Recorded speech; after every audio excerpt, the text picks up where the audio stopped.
ঢাকাই সিনেমার রাজ্যটা যেন দখল করে আছেন সুপারস্টার শাকিব খান। তার এক সিনেমা প্রেক্ষাগৃহে থাকতেই অন্য সিনেমা নিয়ে গুঞ্জন শুরু হয়।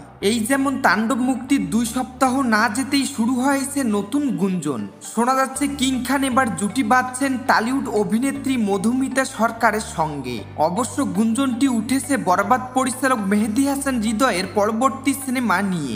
2026 সালের ঈদুল ফিতরকে ভেবে শাকিবকে নিয়ে তিনি নির্মাণ করতে যাচ্ছেন নতুন একটি সিনেমা। গুঞ্জন উঠছে ওই ছবিতে শাকিবের সঙ্গে নাকি দেখা যাবে মধুমিতাকে। এ প্রসঙ্গে একটি সংবাদ মাধ্যমকে হৃদয় বলেন, একটি কাজের আগে অনেক ধরনের পরিকল্পনাই থাকে, অনেকের নাম উঠে আসে, তবে চূড়ান্ত না হওয়া পর্যন্ত কিছুই বলা যায় না। মধুমিতার বিষয়টিও এখনো লক হয়নি, তাই এ বিষয়ে এখনোই কিছু বলা যাচ্ছে না। শাকিব খানের সবশেষ ইন্ডাস্ট্রি হিট সিনেমা বরবাদ, ছবিটি তাকে নিয়ে গেছে অনন্য উচ্চতায়। সে কৃতিত্বের দাবিদার নির্মাতা মেহেদী হাসান হৃদয়। সে কারণে এ জুটির নতুন সিনেমা নিয়ে সাকিবিয়ানদেরও উন্মাদনারও কমতি নেই। এদিকে প্রেক্ষাগৃহে চলমান নির্মাতা রায়হান রাফি পরিচালিত ও শাকিব খান অভিনীত সিনেমা তাণ্ডব, এতে সাকিবের সঙ্গে দেখা গেছে সাবিলা নূরকে। এছাড়াও ছবিটিতে বিভিন্ন চরিত্রে অভিনয় করেছেন জয়া আহসান, ডাক্তার এজাজ রোজি সিদ্দিকী, FS নাঈম সহ অনেকে।